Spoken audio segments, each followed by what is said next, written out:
अस्सलामुअलैकुम, welcome back to my channel. अगर आप भी चाहते हैं इस तरह की थाल बनाना घर में बिल्कुल बाजार जैसी, बहुत ही ज़्यादा खस्ता क्रिस्पी बने थे और बहुत ही ज़बरदस्त, इसको मैं आपको दिखाती हूँ, करीब से भी दिखाऊंगी कि किस तरह हमने इसको घर में रेडी किया। पूरी रेसिपी को देखेंगे तो आप भी घर में बना सकेंगे। देखें, बहुत ही ज़बरदस्त हम इसको तैयार करेंगे। जिस तरह मार्केट में आपको खाने के लिए मिलते हैं उसी तरीके से आप इसको सर्व करें। गाजर और मूली के साथ इसको हमने बारीक कद्दूकश कर लिया था। पहले 2 पीस में हम जो है लड्डू को तोड़ लेते हैं। लड्डू पीठी कहते हैं इसको।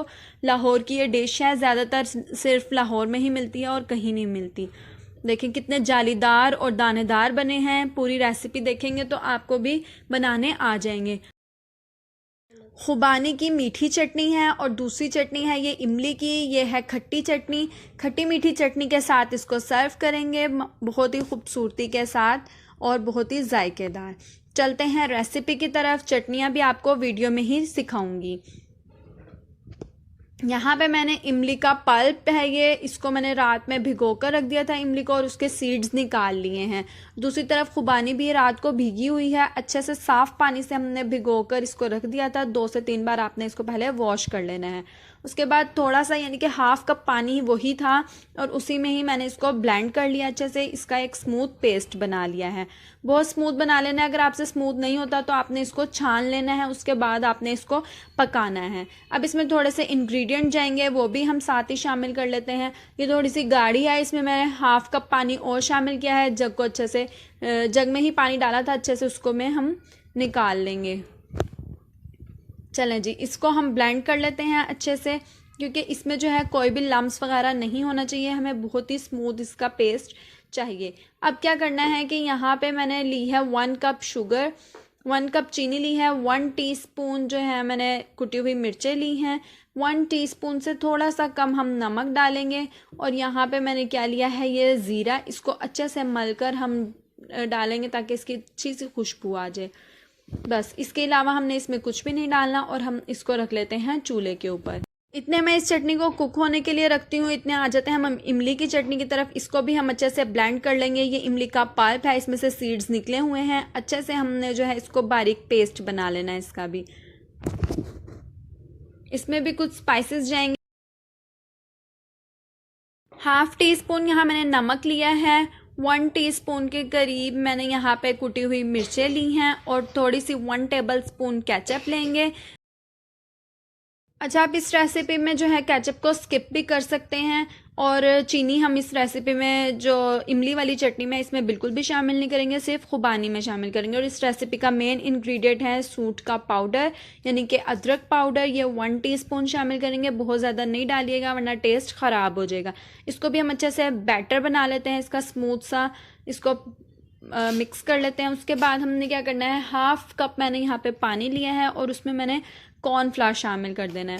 कॉर्नफ्लावर हम किस लिए ले रहे हैं कि हमने ये कमर्शियल रेसिपी की तरह बनानी है, तो जो हम खुबानी यूज़ कर रहे हैं उसको हमने थिक करने के लिए जो है कॉर्नफ्लावर का यूज़ करना है। खुबानी की चटनी हमारी पक रही है, देखें माशाल्लाह से चीनी भी मिक्स हो गई है और कितना अच्छा इसका कलर भी निकल आया है। अब ये देखें इस तरह से ये पतली है, क्योंकि बाज़ार वाले तो इतनी गाढ़ी खुबानी की चटनी हमें खिलाते नहीं हैं। वो क्या करते हैं कि उसमें कॉर्नफ्लावर का यूज़ करते हैं। मैं बहुत थोड़ा सा कॉर्नफ्लावर, सिर्फ 2 टेबलस्पून यूज़ किया आपको दिखाने के लिए।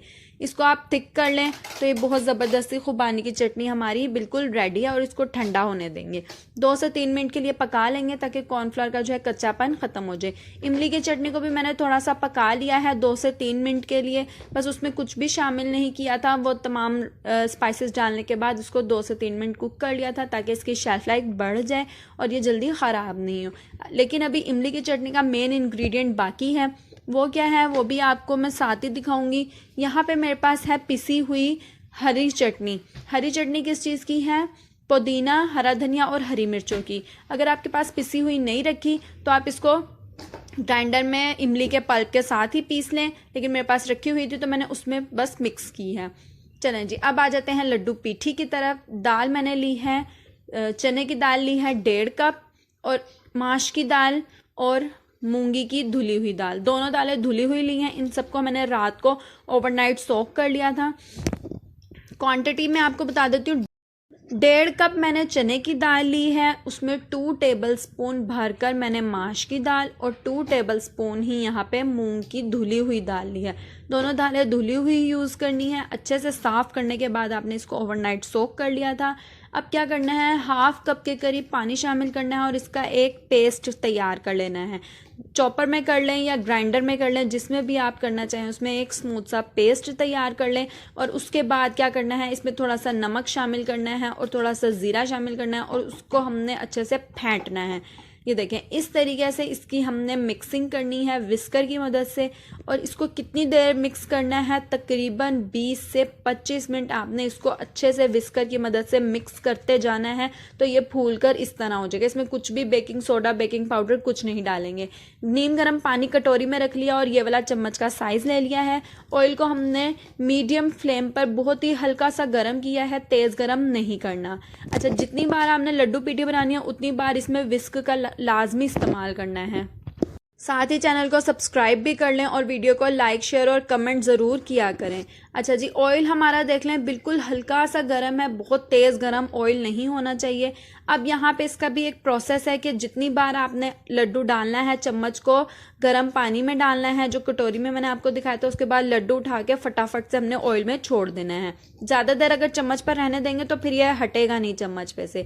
ये इसकी ट्रिक है, इसको लाजमी आपने इसी तरीके से ट्राई करना है। ये देखें, फटाफट से आपने चम्मच से लड्डू को हटा देना है दाल को, ताकि ये छूट जाए। अब इसको 2 मिनट तक आपने बिल्कुल भी नहीं छेड़ना। जब इसका नीचे से कलर चेंज हो जाएगा हल्का सा, देखिए कितना हल्का ऑयल है कि बिल्कुल लाइट सा कलर चेंज हुआ है। उसके बाद दोनों साइड से हमने पका लेना है। इसका कुकिंग टाइम तकरीबन 7 मिनट है और अच्छे से इसको हमने पकाने के बाद दोनों साइड से कलर दिलवाने के बाद निकाल के रख लेना है। इसको हमने जो है कोयले का दम लगाना है। और लेकिन मैं आपको इसकी एक बात बता दूंगी, आप इसको बनाकर रख सकते हैं। जब आपने सर्व करना उससे एक दिन पहले भी आप लड्डू को बनाकर सर्व कर सकते हैं। सर्विंग के टाइम आप जो है इसको गर्म कर लें तवे पे, बहुत ही क्रिस्पी हो जाते हैं और सेम ताज़ों की तरह हो जाते हैं कि जैसे अभी फ्रेश बने हैं। इस तरीके से आप जो है ऑयल का इस पर दम लगा दें, इससे बहुत ही अच्छा एक स्मोकी सा फ्लेवर आ जाता है, बिल्कुल बाजार जैसा ही टेस्ट होगा इस तरीके से। अब इसका सर्विंग का तरीका मैं आपको पहले दिखा चुकी हूँ, उस तरीके से आपने तमाम चीज़ों के साथ इसको सर्व करना है।